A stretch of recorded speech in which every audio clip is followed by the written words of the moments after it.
दिल्ली में लगातार dengue malaria के आंकड़े बढ़ते जा रहे हैं। ऐसे में आम आदमी और बीजेपी के बीच तकरार देखने को मिल रही है।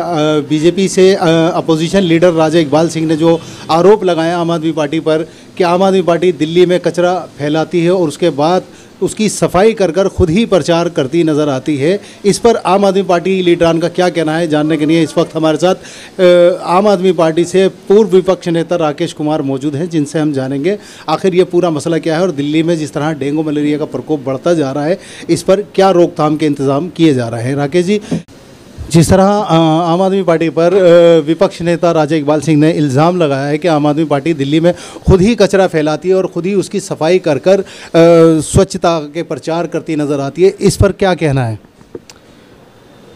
देखिए, राजा इकबाल सिंह जी को पहले अपने गिरावान में झांकना चाहिए। देखिए, भारतीय जनता पार्टी का कुछ कहना ये एक तरीके से बेमानी है। देखिए, विपक्ष के लोग हैं, उल्टे सीधे इल्ज़ाम लगाना है इनकी हॉबी है, झूठ बोलना, जुमलेबाजी करना, लोगों को गुमराह करना, यही काम इनका बाकी रह गया है। 15 साल से यही लोग थे।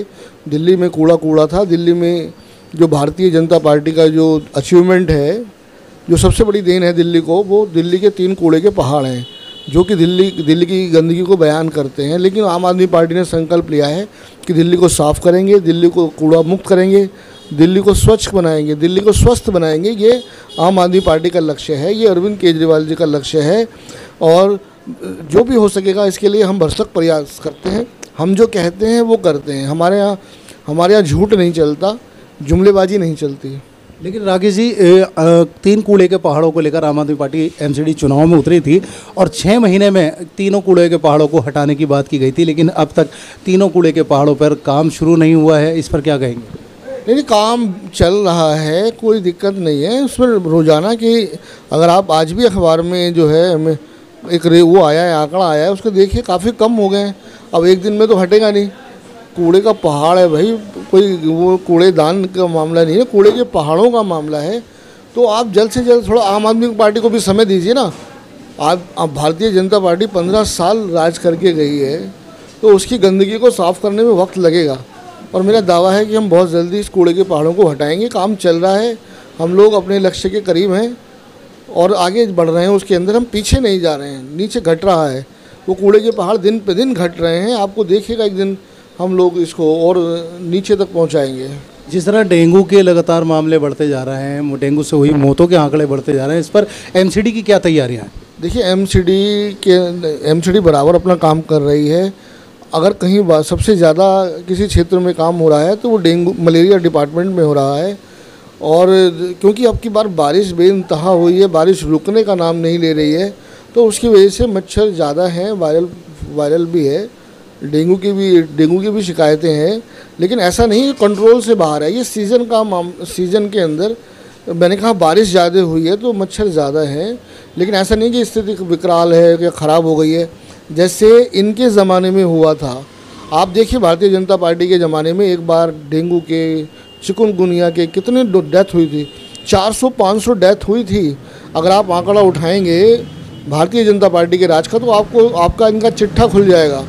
तो अभी हमारे उसके अंदर, हमारे टेन्योर में, हमारे जब से हमारी सरकार आई है तो सीज़न चल रहा है, डेंगू का सीजन, बरसात का सीज़न है, डेंगू भी फैल रहा है। लेकिन ऐसी कंट्रोल की स्थिति में है, हम लोग बेकाबू स्थिति में नहीं है कि हमारे यहाँ हर दूसरा पेशेंट, हर घर में पेशेंट था। बीजेपी के ज़माने में आप देखिए ना, हर घर के अंदर, हॉस्पिटलों के अंदर भीड़ लगी हुई थी। चारों तरफ प्राइवेट डॉक्टरों में, प्राइवेट नर्सिंग होम के अंदर डेंगू, मलेरिया, चिकनगुनिया के बीमारियों के मरीज़ थे। तो मैंने 400-500 का तो आंकड़ा डेथ का है, हज़ारों लोग उसके अंदर डेंगू से पीड़ित थे। लेकिन हमारे यहाँ दिल्ली के अंदर ऐसी स्थिति नहीं है, क्योंकि दिल्ली एक महानगर का क्षेत्र है। पूरे देश के लोग यहाँ आते हैं, वो अपना इलाज यहाँ कराते हैं। एलएनजेपी में कराएंगे, राम मनोहर लोहिया में कराएंगे, बड़े बड़े हॉस्पिटल यही हैं, पंत हॉस्पिटल। तो जबकि दिल्ली के इतने पेशेंट नहीं होते, दिल्ली से बाहर के पेशेंट ज़्यादा होते हैं। मैं यही कहना चाहता हूँ कि दिल्ली के ओरिजिनल लोग नहीं होते हैं, वो लोग यहाँ आते हैं, अपने दिल्ली के अंदर किसी रिश्तेदार का अपना एड्रेस लिखवा देते हैं, जिसकी वजह से दिल्ली की रेशो बढ़ जाती है। मैंने कहा कि हम लोग डेंगू पे भी काबू पाएंगे, ऐसी कोई स्थिति नहीं है। राकेश जी, इसके अलावा कल हाउस मीटिंग होने जा रही है जिस पर विपक्ष ने काफ़ी तैयारियां की हुई हैं, कई मुद्दों पर जो है बातचीत की जाएगी। जैसे विपक्ष का जो कहना है कि जब से आम आदमी पार्टी आई है इन्होंने जो हाउस टैक्स हैं वो बढ़ा दिए हैं, टैक्सों के रेट बढ़ा दिए गए हैं, उन पर भी कल चर्चा होने जा रही है। तमाम तरह के इल्ज़ाम जो है वो विपक्ष की तरफ से लगाए जा रहे हैं। देखिए, चर्चा होने दीजिए, पता लग, दूध का दूध पानी का पानी होगा। हमने कहाँ बढ़ाए? जो कुछ हुआ है इनके राज्य में हुआ है। हमने कोई पैसे नहीं बढ़ाए हाउस टैक्स के ऊपर, ना कोई कमर्शियल टैक्स बढ़ाया है। हमने तो रिलैक्सेशन देने के लिए आम आदमी पार्टी जानी जाती है, ना कि हाउस टैक्स बढ़ाने के लिए। आप देखिएगा कल चर्चा होगी तो हमारे आंकड़े भी सामने आ जाएंगे, इनके आंकड़े भी सामने आ जाएंगे। तो हम दावे के साथ कहते हैं कि आम आदमी पार्टी गरीबों के लिए काम करती है, जनता के लिए काम करती है, आवाम के लिए काम करती है, ना कि किसी अडानी अंबानी के लिए। ये लोग तो अडानी अंबानी के दलाल लोग हैं। ये भारतीय जनता पार्टी के लोग जो देश बेच रहे हैं, जिन्होंने पूरा देश बेच दिया है, एयरपोर्ट बेच दिए, रेलवे बेच दी, क्या कहते हैं, टेलीफोन विभाग बेच दिए, खनन बेच दिया, सारा डिपार्टमेंट, सारा देश बेच रहे हैं ये लोग। ये किस मुँह से हमसे बात करते हैं? तो भारतीय जनता पार्टी एक फेलियर पार्टी है, जो जिसकी उल्टी गिनती शुरू हो चुकी है। मैं यही कहना चाहता हूँ कि भारतीय जनता पार्टी के गिनती के दिन हैं और आने वाला समय इनको बताएगा। जिस तरीके से इन्होंने देश को बेचा है, औने पौने दामों पे बेचा जा रहा है। बैंक दिवालिया हो गए हैं। आप देखिए, हज़ारों लाखों करोड़ रुपया जो है बड़े बड़े पैसे पूंजीपतियों का माफ़ कर दिया जाता है, जबकि किसान आज भी आत्महत्याएँ कर रहा है अपने छोटे से अमाउंट के लिए। उसका कर्जा कभी माफ़ नहीं हुआ किसानों का। हाँ, अगर माफ़ करेंगे मोदी जी तो अडानी के, अंबानी के, नीरव मोदी, माल्या, ये सब फरार लोग हैं। ये सब लोग ये किस मुंह से बात करते हैं आम आदमी पार्टी से? मैं जानना चाहता हूं कि पहले अपने गिरबान में झांकें, उसके बाद बात करें। आम आदमी पार्टी एक आम आदमी पार्टी के लिए काम कर रही है, जिसकी पूरे देश में उनके कार्यक्रमों को पूरे देश ने अपना लिया है। भारतीय जनता पार्टी भी अपना रही है, कांग्रेस भी अपना रही है। तो आप हमसे मुकाबला ना करें।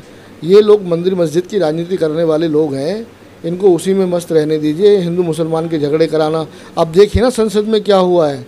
एक चुने हुए सांसद को उग्रवादी कहा जा रहा है, आतंकवादी कहा जा रहा है।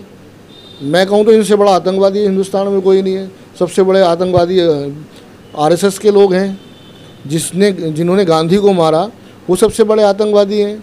जिनके संगठन ने मारा वो आतंकवादी हैं।